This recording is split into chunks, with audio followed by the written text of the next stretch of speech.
you felt helpless. There's not that many jobs. You're trying as hard as you can to break through. How do I get a shot? Can I work off the air? Can I work on the air? I would have done anything.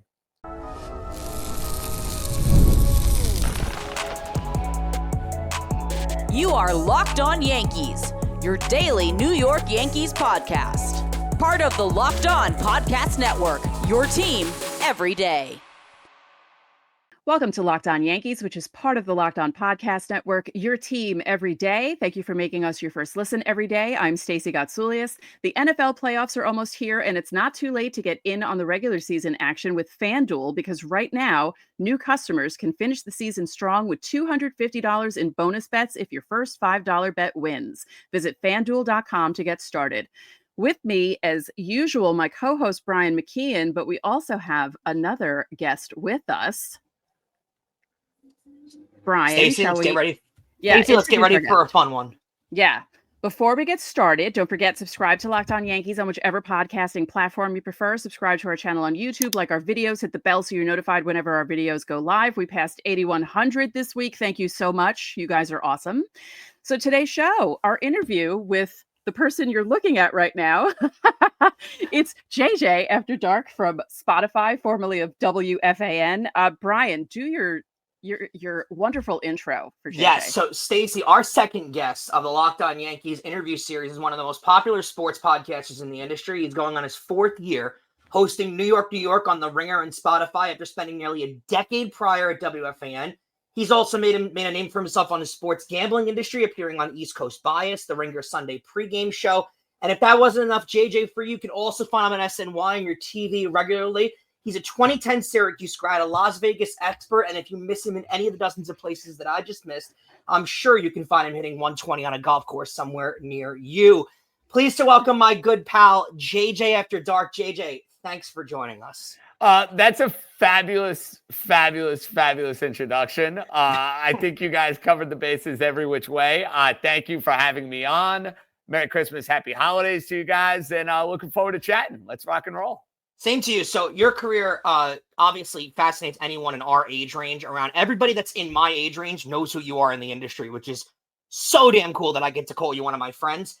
I want to know where your sports fandom started. I know you're born and raised in Staten Island. Is it your dad? Is it an uncle? What makes you not just a sports fan? What brings you to the level of sports fan that you are? You know, it's a great question. My dad's a sports fan, guys.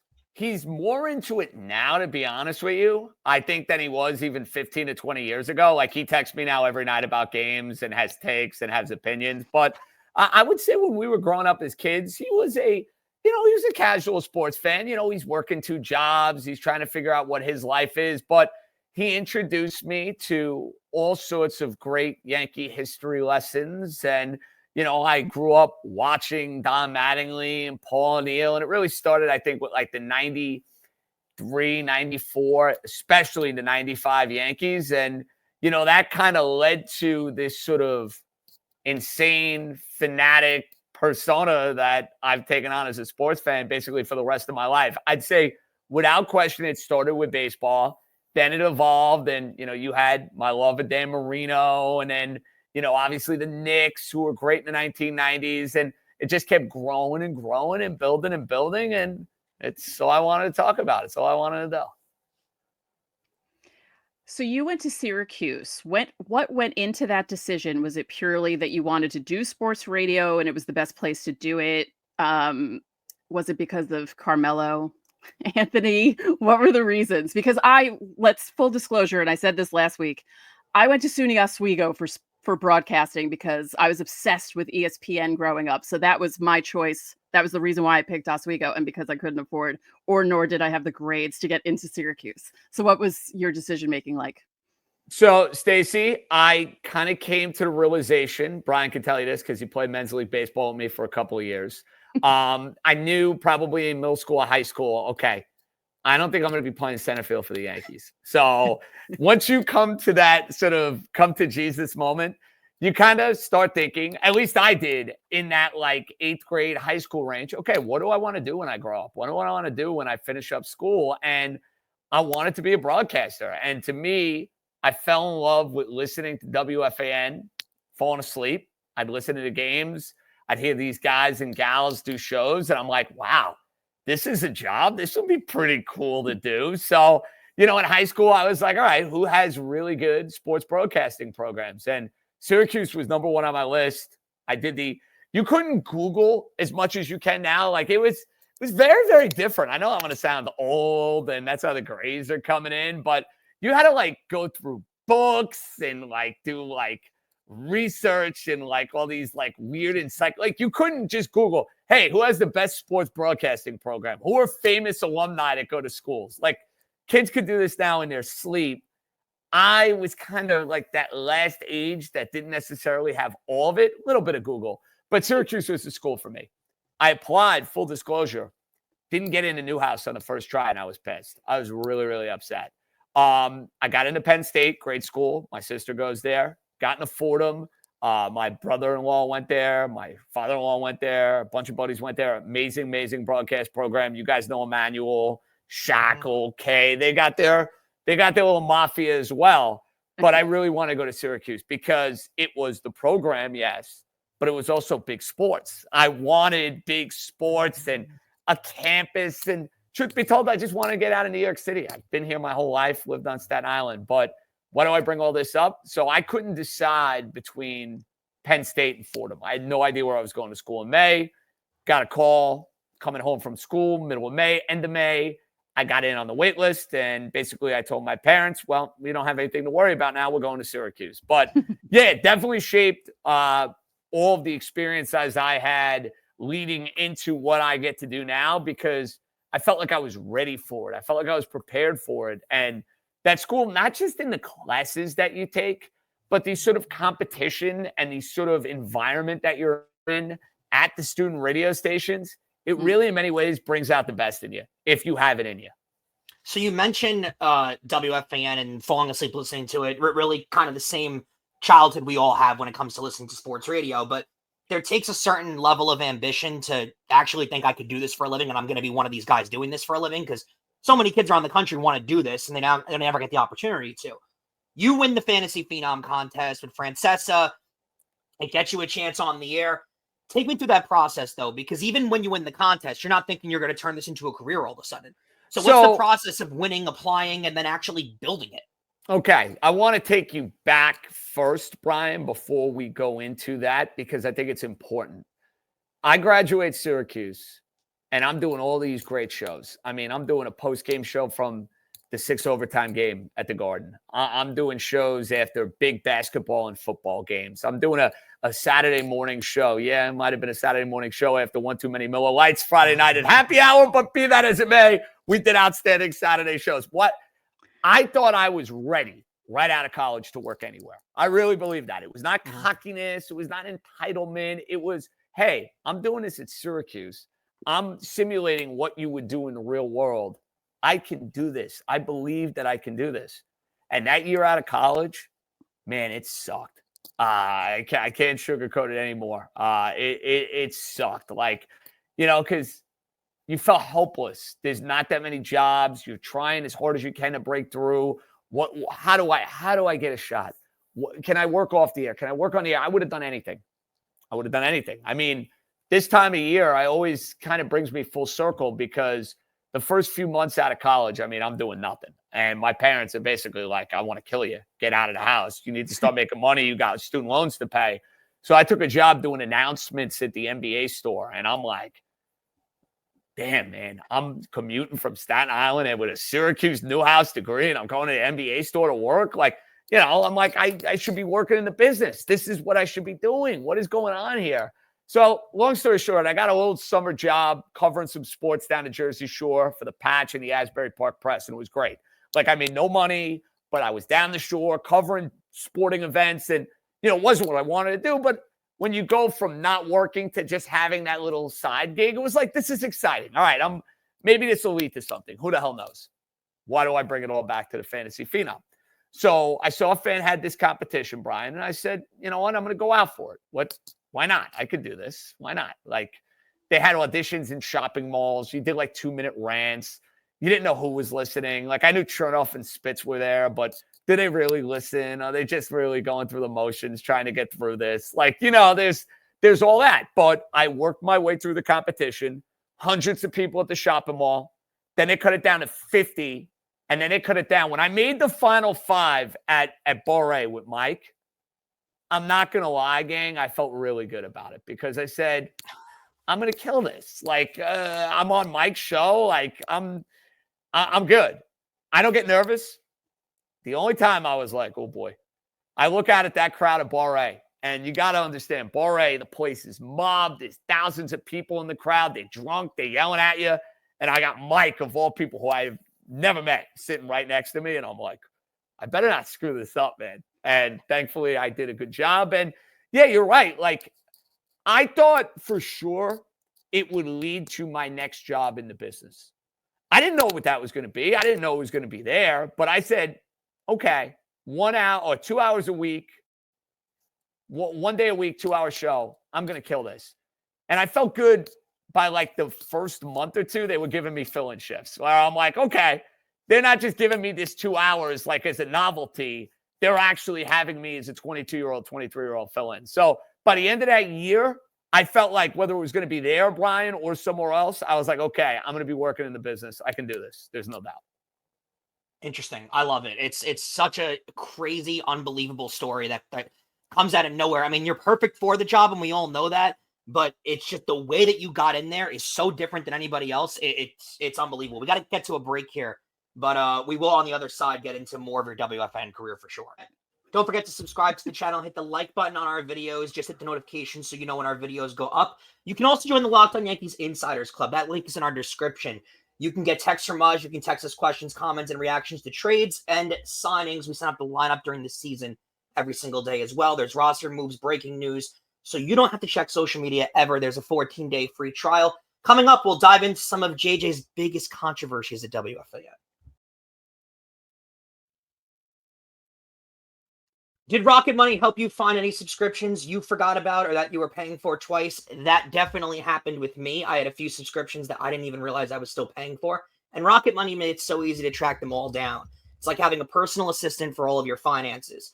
Rocket Money is a personal finance app that helps you find and cancel your unwanted subscriptions, monitor your spending, and help lower your bills so you can grow your savings. It brings everything together in one place, whether it's subscriptions, your spending habits, or even the goals you want to hit this year.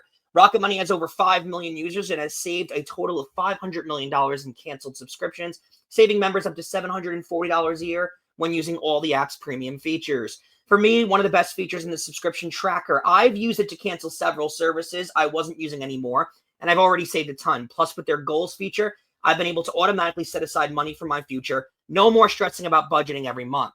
Cancel your unwanted subscriptions and reach your financial goals faster with Rocket Money. Go to rocketmoney.com/locked-on today. That's rocketmoney.com/locked-on. rocketmoney.com/locked-on. Thanks again for making Locked On Yankees your first listen. Remember that every Friday is Fan Mail Friday. You can leave questions underneath our videos throughout the week, or you can join the Locked On Yankees Insiders Club. Those guys get top priority during Fan Mail Friday. That link's in our description. So, JJ, they have you working overnights at WFAN. You're building a following as you go on, and I want to skip a little further into some of the fun stuff that happened throughout your career.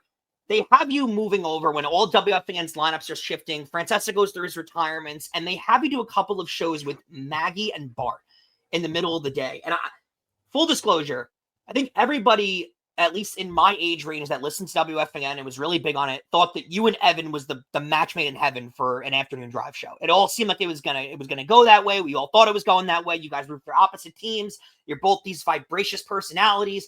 It made a lot of sense.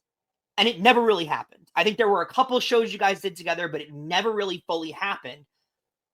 What was the truth to everything that happened with you potentially getting the midday show, not getting the midday show? Was there an offer made to you? Because you see so many reports online, but I don't think you've actually physically ever spoken about it publicly. So I want to hear what you have to say about that whole process that was going on. Okay. So there's a lot to dive into. And you're right. When you're working at a particular company, you don't want to dive into the, minutia of what goes down and what doesn't go down. You want to be respectful of that. And listen, I think enough time has passed where I'm more than happy to share. I've definitely shared with people on quite a few occasions. If you ask me, that's the thing, Brian. I'm not going to go and just publicize this, but if you ask me, I'm going to tell you point blank on what exactly went down.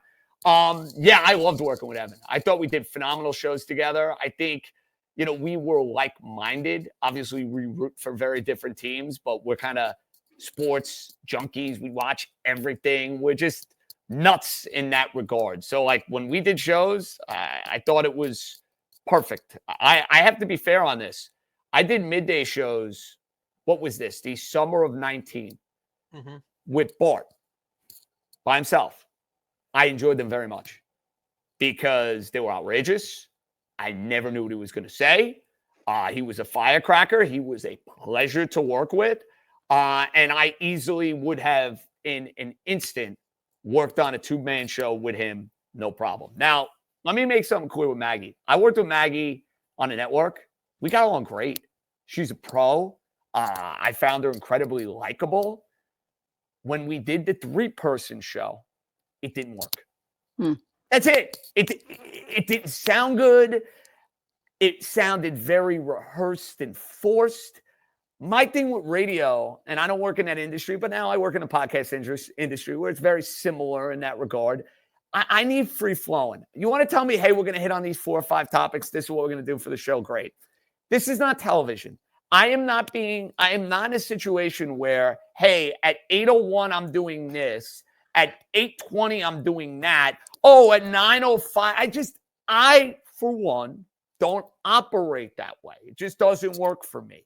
It's not personal. It's just from a structure standpoint. And some talents need that. They need to know what they're doing at every second, every minute, whatever it might be.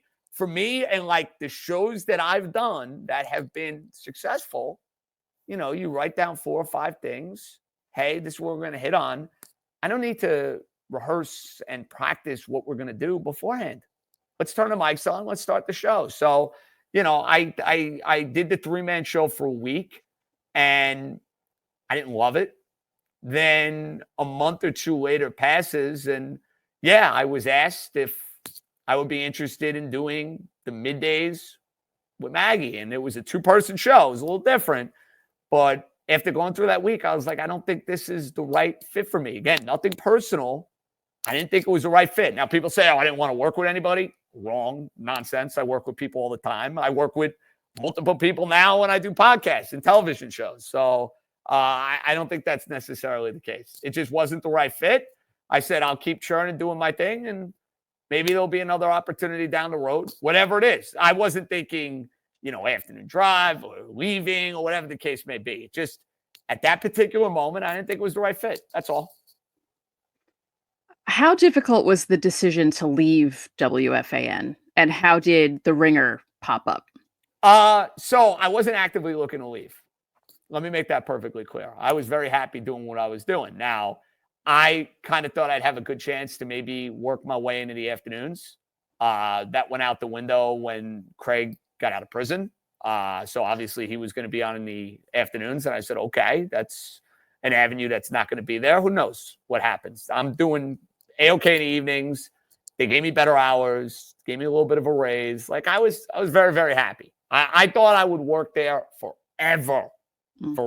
Like I wasn't exactly on LinkedIn sending out resumes, but I'm getting ready to do a Thursday night show right after a football game. It's COVID. Everybody's at home. So, I'm watching the game. I think I'm literally just scrolling through my phone right before the show. And I see that Bill Simmons starts following me on Twitter. I'm like, Bill Simmons? I go, Bill Simmons, cousin Sal gets the lines. Bill Simmons, who sold the Ringer to Spotify for $500 million, is following me. Oh, why is this guy following me? So, I've always been a fan of his. I always loved him with Sal guessing the lines on Monday. That's one of the few pieces of content I always listened to because it was gambling related and outrageous. And those guys cracked me up. It's kind of wild. I'm buddies with him now, but it's funny how life works out. But I basically said, thanks for the follow. I appreciate your content. All the best. I think I said like Merry Christmas or something. Happy holidays. I don't even know. It was right around this time of the year. He DMs me. He goes, yeah. He goes, dude, yeah, I love your stuff. He goes, can we get on the phone? I want to talk career stuff. And I'm like, career stuff? I go, what? I'm like, what could this guy want? We talk on the phone 45 minutes, hour the next day. It's like I'd known him for 10 years. It was one of those conversations going back and forth, business, Northeast. He's a big guy. He tied in with Mike, so he used to go on with Mike all the time. And then basically approached me with the idea. He goes, listen, I want to build a New York-centric sports podcast built around you. I'm like, what? Wow. I'm like, they got to understand something. 5 years earlier, 3 years earlier, if you told me I'd entertain the idea of, hey, leaving WFAN for doing podcasts, it was just a totally different climate within the business. Mm-hmm. That was kind of, what? You're doing this? Now people look at the podcast industry and they all know, hey, it's business is booming, as they say, booming. So I think for a lot of people, that was like a stunner for them. But, he presented this opportunity in front of me. You're the boss. You run point. I empower you. I will guide you. And let's get this thing off the ground. I got off the phone with my wife. I go, if this guy offers me a job, I can't say no to this guy. Can't say no to this guy. And obviously, we came to terms. It worked out. And 4 years later, as you said, Brian, in your outstanding introduction, still here standing. I got to get this level of drama out of you, though, because when you leave, you leave and it's a big deal. Everyone's freaking out. It's all over the New York Post that you're leaving WFAN. And one of the most famous names in New York sports radio decides to go at you for it. And a lot of people went at you for it. A lot of people thought it was the craziest thing in the world. I'm sure they're all laughing now. But Craig Carton decides to go on his show, claim that he doesn't even know if you're in the industry anymore. He claims that you're making $30 an hour on SNY, that you're working at McDonald's somewhere. Just completely degrades your career. And I think it's debatedly to say now. I would argue that you're a bigger name in New York sports than he is. We can have that. We could have that debate another day.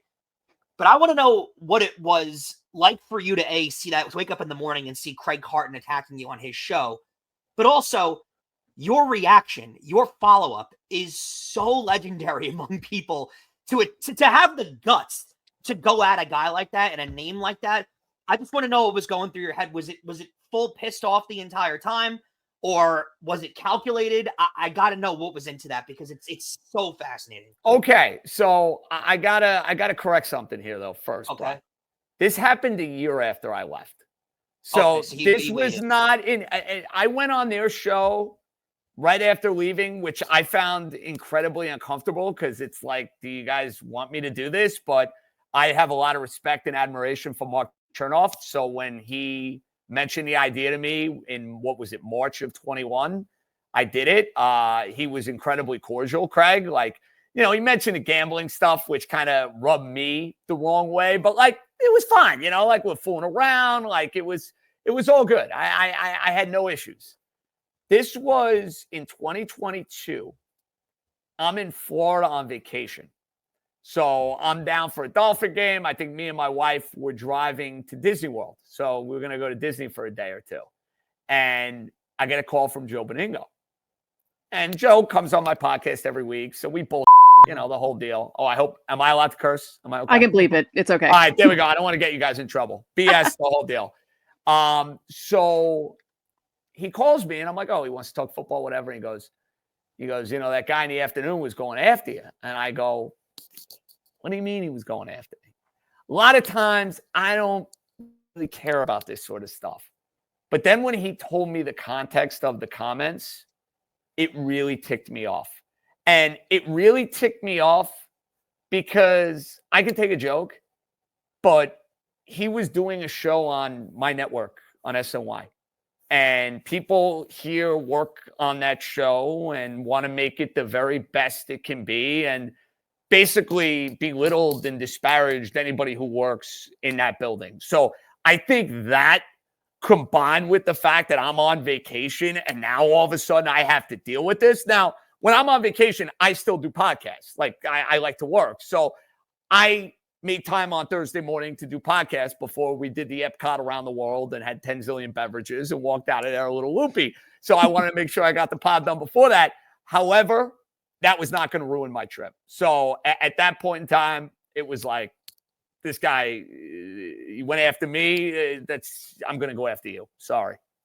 Calling him a crook, though, on your show? I mean, listen, sometimes you don't know what you're saying in the heat. I can't, you mentioned it's a calculator. I go, I'm not that calculated. No. It was just pure emotion. I was annoyed. I was annoyed. And listen, you don't mess with me. That's it. I'm 158 it was pounds. Uncalled for. It was uncalled for. It's just totally out of line. Totally. It was uncalled for. It was pathetic, and especially for a guy that should be a little more humble, coming from where he came from in those last previous years. Really, to go after someone who made an ambitious career move is just like, I mean, what are we doing? And it proved its point because now he's on a show that no one listens to, and you're one of the most listened to hosts in New York. But well, and listen, I like the guys he works with. I think Danny Parkins. Danny's great, tremendous, and is a great asset for them. And he is going to be a big time TV star on the national level. So I want to make that perfectly clear. I meant that towards Craig, not towards you. Okay, fair enough. Towards Danny, yeah. But listen, I have nothing to say. That's it. So like he decided to go and follow a similar path than I did, right? Like he left a place that he loved because he wanted to do something that was more financially lucrative for him, more career lucrative for him, and God bless him. That would be my advice. But he can do that, but he's going to get on me for doing that. So, I mean, good luck trying to make sense of that, Brad. Coming up next, some rapid fire questions with JJ. The NFL playoffs are almost here, but it's not too late to get in on the regular season action with FanDuel. It's America's #1 sports book. Because right now, new customers can finish the season with $250 in bonus bets if your first $5 bet wins. FanDuel has so many ways for you to pick up a W. I love betting on which players will score a touchdown and how many points each team will score. For me, it's thrilling. But also, I love the future bets, the primetime bets, the live bets. They're all over FanDuel. You have every opportunity to make as much money as possible, including hitting on some big Syracuse futures when the tournament comes around. You'll hear about that in a second. Just visit FanDuel.com to join today. That's FanDuel.com for your chance at $250 in bonus bets. Make every moment more with FanDuel. It's an official sportsbook partner of the NFL. So before we get into our last segment with a few rapid fire questions, I just want to ask you about, you leave FAN, everything, the dust kind of settles, and then you get into New York, starting and developing and stuff like that. I don't know if Stefan was with you from the start, your producer, but how did the show develop? What was the plan for it, and how is it different now compared to when it first started? I think we have really developed this sort of kinship. He's one of my boys, just like you have fit that mold. Like the guys I work with, I really, you either have it or you don't. Like you have to understand how I operate, and by the same token, I have to understand who I'm working with, how they operate as well. And I think Steph and I have done a really good job of that. As far as how the show has changed, I think we at first were like, hey, we got to do 3 shows no matter what. Let's make sure we're getting out content. You come from a world where you're working 5 days a week doing 4 or 5 hour shows, and it's like, we got to get content. Now you want to keep the listener scheduled, yes, but I think we have really evolved to, hey, if there's a big story, we're working tonight. That's it. Like playoffs, we're going to do a show every single night. We're going to try to get that reaction every single night. And it's not a matter of doing a show for the sake of doing a show. It's doing a show knowing, hey, this is what people want to hear about right now. They're fired up for whatever is going on. And in that regard, I think that's how we really have mastered what we're doing in the podcast space. That to me is, when you're first doing it, it's different. Obviously, it was a transition, and I'm trying to figure out, okay, how do we make this the best it can be? I think that's been the change. And obviously, Brian, doing a lot of gambling stuff too. I mean, that's where I get my grind on, between my New York shows that I'm doing a couple of days a week. During the playoffs, we're basically doing one every single day with the Yankees and the Mets or Knicks or whoever. And then I'm doing a Monday gambling pod during football. We're getting the Thursday one out on FanDuel TV. And oh, by the way, on the Sunday, we got to do the Ringer Sunday pregame show. So it's work. I love to work. I'm a workaholic, but that's how we've been able, I think, in many ways to find that balance. And Stefanis helped with that. The team at the Ringer has been great. And listen, the idea is to keep the entertaining, fun, free-spirited content coming as much as we can. Some rapid-fire questions with John Jastremski. Stacey, lead us off. Well, from what you said in the last segment, I don't know if you have time to do this, but what's the last show that you binge watched? Oh, I do watch a lot of TV. I don't as much now during the football season. I also need my shows back. The last show I binged watched. So not a show that's on every single week, correct? Well, I mean, I guess, or something that you watch a lot. Cobra Kai, I binge watched. It came out, I watched it within a day and a half, but it was a short amount of episodes. I need a new show. The show with Vince Vaughn I want to watch on Apple TV. I think that's my next one when I have some free time. So it's the Locked On Yankees podcast, and we didn't talk any Yankees because we amazing. Your career. I know but that's part of the interview series that we're doing. People love it. So I want to get quickly though your Yankees offseason grade so far. Full disclosure, we're about a couple days before Christmas, so it's not fully done yet. But as of now, your Yankee offseason grade. I can't believe I'm giving them this grade because I was really upset losing Juan Soto, but I'm going to give the Yankees a B+. I think they have done a really nice job in pivoting, despite the fact that they've lost a generational talent and a guy who is a future first ballot Hall of Famer. I think Cody Bellinger fits him perfectly. The glove, the speed, the swing that I think is built for Yankee Stadium. That, to me, was a must move for the Yankees. Goldschmidt, if you were telling me Goldschmidt was coming on a 3-year deal, I wouldn't like it. I think the Yankees are thinking bigger picture here. Tucker, a free agent next year. Guerrero, a free agent next year. So they got some versatility, and I think he's a pro. Give me 20, 25 bombs, hit 260, have an 800 OPS, and that's a good signing. And then run prevention. I mean, you go and get Max Fried, put him in the rotation. He's a stud. Devin Williams misses bats. They need one more infielder. They got to figure out which Chisholm is playing. Is it second? Is it third? And they need Tim Hill back. They do that, I think I could even bump that grade to an A-. Wow, are you me? Because that's exactly what I would have said. Favorite band, music type? I have very eclectic music type. I grew up listening to the Beatles, the Stones, Fleetwood Mac, and all the classic rock my dad used to put on for me. But I could listen to some country, some hip-hop, some Motown, whatever the case may be. My favorite band has got to be the Beatles, though. It's got to be the Beatles. The Beatles started it all. So John, Paul, George, and Ringo. I'm going with the very old soul answer, despite the fact that I'm 36. I'm sounding like I'm 56, but that's okay. Fun fact before we get to the next one, me and JJ separately, but at the same show, we're at one of the most legendary Beatles-related-esque shows, Paul McCartney at MetLife like 3 years ago, when he brought out Bruce Springsteen and John Bon Jovi. Amazing. Yeah. Oh, tremendous. We were separately at the show in different seats, but it was, I mean, a concert that I'll talk about for the rest of my life. It was that incredible. Hell yeah. Favorite bar in Syracuse, either on campus or off? Oh, that's a tough one. That's a tough one. He's been to a lot of them, clearly. No, well, they're not. The problem is a lot of these aren't even there anymore when I go back and That's visit. my issue with Oswego. Yeah. You go back, it's totally different. They tore it down, and it's not the same since they rebuilt it, but Chuck's used to have like the graffiti on the wall, the 350 pictures. Oh, yeah. A night at old school Chuck's with the whole crew. See, that's the thing. Like, you can go back and it's not the same. Like, you want to, if you want to really recreate and replicate that college experience, it's like those people on campus at that time in your life, Chuck's. Now, though, if you're at Syracuse, it's got to be Fagan's. Close second. Alive or dead? That sounds morbid, but alive or dead, your dream guest? Well, that's a great question. That is a great question. You're much more of a conversationalist when it comes to your interviews. Like, you don't really do like standard. Like, you're much more of a conversationalist when you have different guests on. I would agree with that. I'm very curious to see where your answer is with this. Sports related or non-sports related? Anyone. It could be anyone. Yeah. Anyone. Man, this is a loaded question. I mean, I could give you Al Michaels, who I've never had on. I would love that conversation. If we want to get a little bit more deep, Pete Rose would have been a pretty badass one.